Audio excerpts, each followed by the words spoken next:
रात के करीब 11 बजे का टाइम था। गांव के कोने पर एक पुरानी टूटी हुई हवेली खड़ी थी।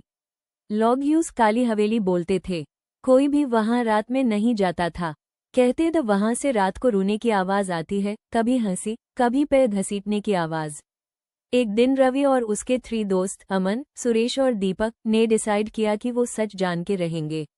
भूत वूत कुछ नहीं होता, रवि बोला। पर गांव के बूढ़े रामकाका ने रोकते हुए कहा, बेटा रात को वहां मत जाना, वहां जो है वो जिंदा नहीं है। पर जवानी और क्यूरियोसिटी दोनों स्ट्रांग थी।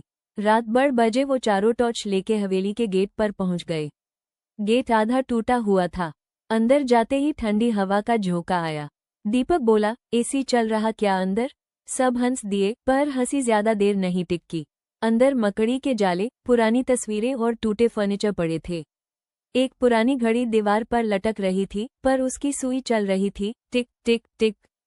अमन बोला, बिजली तो है नहीं, फिर ये घड़ी कैसे चल रही?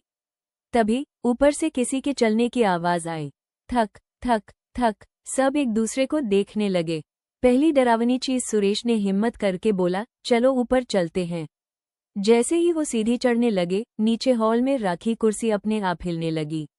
दीपक चिल्लाया, भाई हवा से नहीं हिल रही ये। सब सीधी छत के फर्स्ट फ्लोर पे पहुंच गए। वहां एक कमरा बैंड था।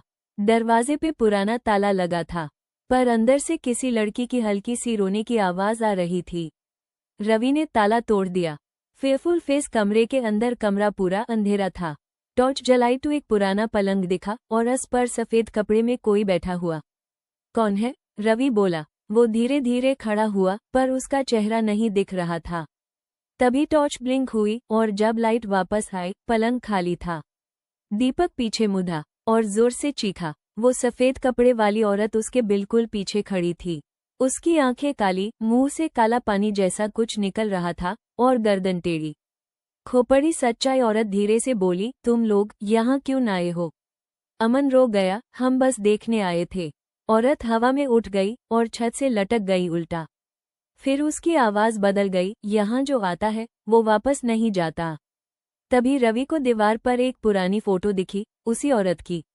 नीचे लिखा था, शांति देवी 1985, रहस्यमयी मौत। अचानक सबको अपने गले पर ठंडी उंगलियों का एहसास हुआ। रूम का दरवाजा अपने आप बैंड हो गया। टॉर्च बैंड, अंधेरा, सिर्फ एक आवाज, तुम लोग अब यहीं रहोगे। सूर्यास्त अगली सुबह गांव वालों को हवेली के बाहर 4 टॉर्चेज मिली, पर रवि और उसके दोस्त कभी नहीं मिले। आज भी रात में अगर कोई हवेली के पास से गुजरता है तो कभी कभी 4 लड़कों की चीखने की आवाज सुनाई देती है और एक औरत की हंसी।